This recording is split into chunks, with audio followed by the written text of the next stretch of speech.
बिस्मिल्लाहिर्रहमानिर्रहीम। अस्सलाम वालेकुम व्यूअर्स। आज हम बात कर रहे हैं अक्सीर हैज़ा पे। हैज़ा के मुतालिक जो है आज आपको इंशाअल्लाह हम बहुत ही अच्छा नुस्खा बयान करेंगे कि ये हमारे दवाखाने पे अक्सीर हैज़ा के नाम से बोला जाता है इस नुस्खे को। ये अरसाल खिदमत है आपके, और ये हथेली पर सरसों जमाने की ज़रबुल मिसल है कि अगर मैं कहूँ कि इस पर सादिक आती है तो बेजाना होगा। हैज़ा के मर्ज़ के लिए ये जो है वो दमे ईसा से बढ़कर शिफा बख्शती है, और हमारे तजर्बे में ये आया है जब मरीज़ की नाक की नोक में ज़िंदगी हो, मौत की तरफ हो, मुसलमा अलामत आ रही हो मौत की तरफ, तब भी ये फ़ज़ल खुदा जो है ना मरीज़ बच जाता है अगर इसको टाइमली जो है ना इस्तेमाल करवा लिया जाए। बिल्कुल ही आसान नुस्खा है, सिर्फ़ एक ही चीज़ है जो अगर आप इस्तेमाल कर लेंगे तो इंशाअल्लाह अल्लाह के हुक्म से जो हैज़े का मरीज़ है वो बफ़ज़ल अल्लाह ताला के बिल्कुल सेहतियाब हो जाएगा। उसमें है क्या चीज़, बाज़ार से आपने साफ़ और ओरिजिनल हालत में 1 तोला अजवाइन ख़ुरासानी लेनी है।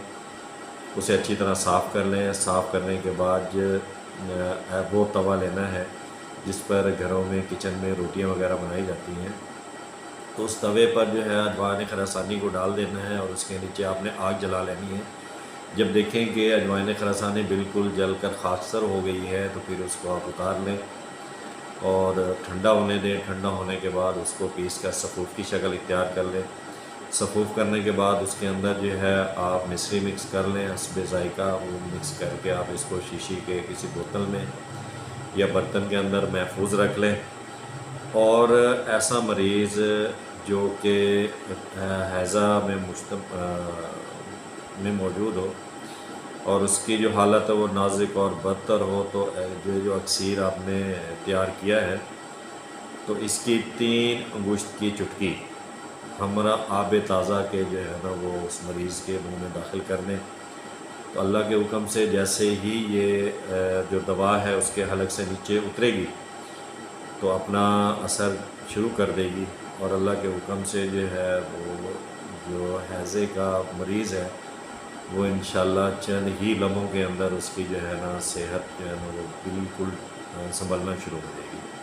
हमारा आज़मूदा नुस्खा है, इंशाअल्लाह अगर आप इसे आज़माएंगे तो इंशाअल्लाह 100% रिज़ल्ट पाएंगे। हमारा चैनल लाज़मी सब्सक्राइब कर लीजिएगा ताकि हमारी वीडियोज़ आप तक पहुँचती रहेंगी। अस्सलाम वालेकुम।